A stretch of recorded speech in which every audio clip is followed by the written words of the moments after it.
Next हमने discuss करना है पोलराइजेशन ऑफ डाइलेक्ट्रिक्स। डाइलेक्ट्रिक किसको कहते हैं?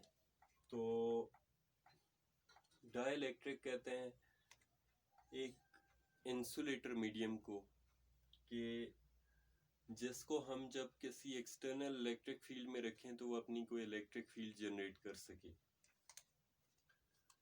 तो ऐसे डाइलेक्ट्रिक्स को जब हम as an insulator medium use करते हैं एक कैपेसिटर में, तो फिर उसमें क्या चेंजेस आती हैं वो हमने यहाँ पे डिस्कस करनी है। लास्ट जो हमने डिस्कस किया था कि कैपेसिटर की कैपेसिटेंस मीडियम में क्या आती है, C medium is equal to A epsilon naught epsilon R divided by B. और हमने ये डिस्कस किया था कि ये जो एप्सिलॉन आर है, इस फैक्टर की वजह से कैपेसिटर की कैपेसिटेंस इंक्रीज होती है मीडियम में रखते हैं तो इसकी वजह से ये कैपेसिटेंस कैसे इंक्रीज होती है ये हमने यहाँ पे डिस्कस करना है। तो सबसे पहले अगर एक कैपेसिटर की प्लेट्स ले लें तो ये हैं इसके दरमियान, ये हैं कैपेसिटर की प्लेट्स। लेट्स से कि ये प्लेट है नेगेटिवली चार्ज्ड और ये प्लेट्स जब ये अनचार्ज्ड हैं तो इनमें हमने एक ऐसा एटम रखा था यहाँ पे जिसमें नेगेटिव चार्ज और यहाँ सेंटर में है पॉजिटिव चार्ज। तो जब हमने ये कैपेसिटर की प्लेट्स में रखा और इसको चार्ज कर दिया तो इस चार्ज की अरेंजमेंट कुछ ऐसे बन गई कि ये जो पॉजिटिव चार्ज है एक एंड पे और नेगेटिव चार्ज दूसरे एंड पे कंसंट्रेट हो गया। तो इसे कहते हैं पोलराइजेशन या फॉर्मेशन ऑफ पोल्स। और ये बेसिकली हमारे पास एक छोटा सा डाइपोल बन गया है जिसके हमारे पास दो पोल्स हैं। यहाँ से हम एक और टर्म को डिफाइन कर सकते हैं विच इज डाइपोल।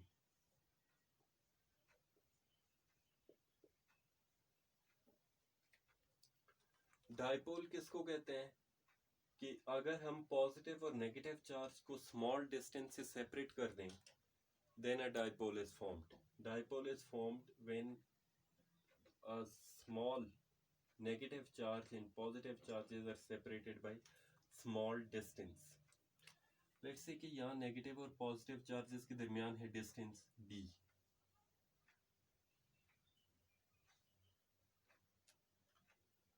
तो हम एक और टर्म को डिफाइन कर सकते हैं विच इज डाइपोल मोमेंट।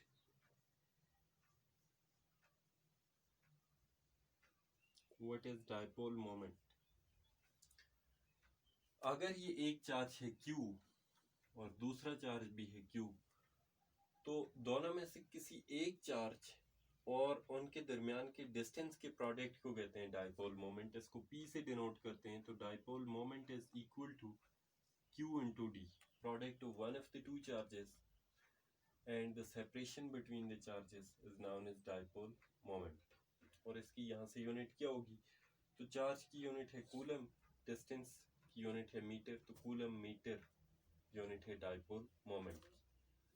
अब हमने असल जो टॉपिक डिस्कस करना है कि इस डाइलेक्ट्रिक की पोलराइजेशन कैसे होती है और अगर होती है तो इस पोलराइजेशन के क्या इफेक्ट्स होते हैं।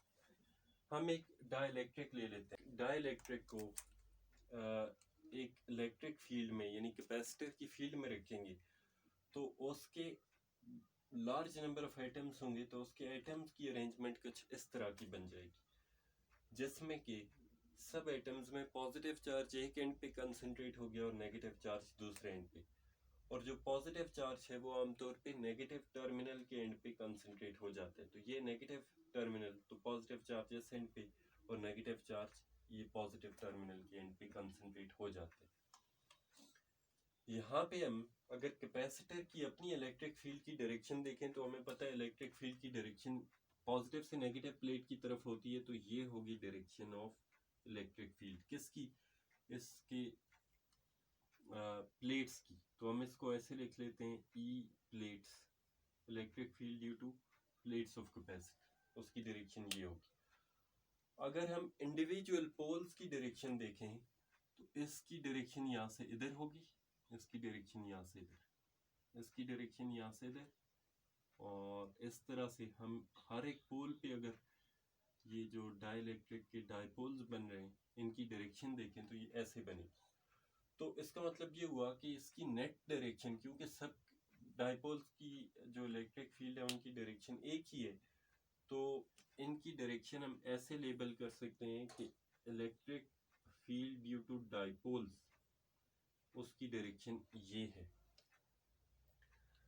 तो क्या इससे कोई फर्क पड़ता है इस कैपेसिटेंस पे, ये हम अब फॉर्मूला से देखते हैं। सबसे पहले तो हमने ये देख लिया कि कैपेसिटर की जो इलेक्ट्रिक फील्ड है उसके ऑपोजिट है डाइपोल्स की इलेक्ट्रिक फील्ड। तो ये हमारे पास एक फॉर्मूला है कि नेट इलेक्ट्रिक फील्ड क्या होगी, यानी टोटल इलेक्ट्रिक फील्ड इस पूरे सिस्टम की, तो वो हम फाइंड कर सकते हैं ई प्लेट्स माइनस ई डाइपोल। अगर ये दोनों टर्म्स एड अप होती तो हमें पता है रिजल्टेंट इलेक्ट्रिक फील्ड ज्यादा होती, लेकिन क्योंकि ये दोनों सब्ट्रैक्ट हो रही हैं, जिसका मतलब ये होगा कि जो रिजल्ट इलेक्ट्रिक फील्ड आएगी, इन दोनों का जो रिजल्टेंट हमारे पास आएगा वो इन दोनों से कम होगा।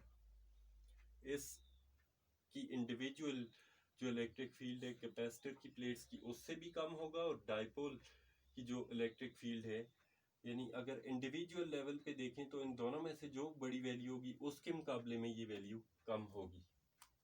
तो इससे क्या हम फाइंड कर सकते हैं कि हमारे पास कैपेसिटेंस पे क्या फ़र्क पड़ेगा। तो पहला रिजल्ट हमने देख लिया कि इलेक्ट्रिक फील्ड डिक्रीजेस, इसके साथ में डाउनवर्ड एरो लिख लेता हूँ जो कि इसकी डिक्रीज होने को शो करेगा। इलेक्ट्रिक फील्ड जो इनमें से बड़ी वैल्यू है उसके मुकाबले में कम हो जाएगी।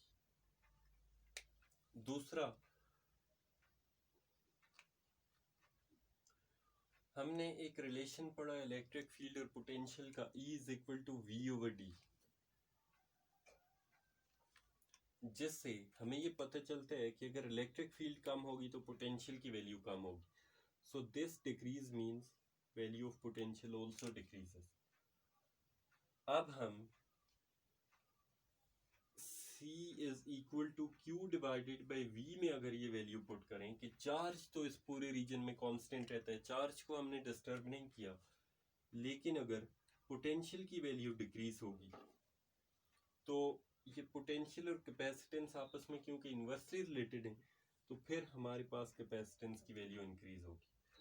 तो ये हमारे पास रिलेशन है कि जो हमें ये बताता है कि डाइलेक्ट्रिक मीडियम जब हम रखते हैं तो एज अ रिजल्ट कैपेसिटेंस क्यों इंक्रीज होती है, क्योंकि उस वक्त चार्ज की क्वांटिटी तो उस पूरे रीजन में कांस्टेंट रहती है, लेकिन इस ऑपोजिट इलेक्ट्रिक फील्ड्स की वजह से पोटेंशियल डिक्रीज होता है, और इवेंचुअली उस डिक्रीज इन पोटेंशियल की वजह से हमारे पास कैपेसिटेंस उसमें इंक्रीज होती है। तो ये जो कैपेसिटर है, यानी ये जो प्लेट्स हैं, जब इनके दरमियान हम ये डाइलेक्ट्रिक रख लेते हैं तो एज अ रिजल्ट इनकी चार्ज स्टोरिंग एबिलिटी इंक्रीज होती है। और इसकी हम क्या रीज़न बता सकते हैं कि ये क्यों इंक्रीज हो रही है, तो ये हमारे पास इसके लिए मैथमेटिकल प्रूफ है। नंबर वन ये कि क्योंकि इलेक्ट्रिक फील्ड जो है प्लेट्स की कैपेसिटर की वो ऑपोजिट है डाइलेक्ट्रिक की जो इलेक्ट्रिक फील्ड है उसके, as a result total electric field decrease हो जाती है। तो जब वो इलेक्ट्रिक फील्ड डिक्रीज होती है तो पोटेंशियल डिक्रीज होता है, यानी पोटेंशियल ग्रेडियंट के डिक्रीज होने की वजह से हमारे पास जो कैपेसिटेंस है वो इंक्रीज होती है। और ये हमारे पास एक मैथमेटिकल रिलेशन है जिससे कि हम ये प्रूव कर सकते हैं कि डाइलेक्ट्रिक रखने से कैपेसिटर की कैपेसिटेंस क्यों इंक्रीज होती है।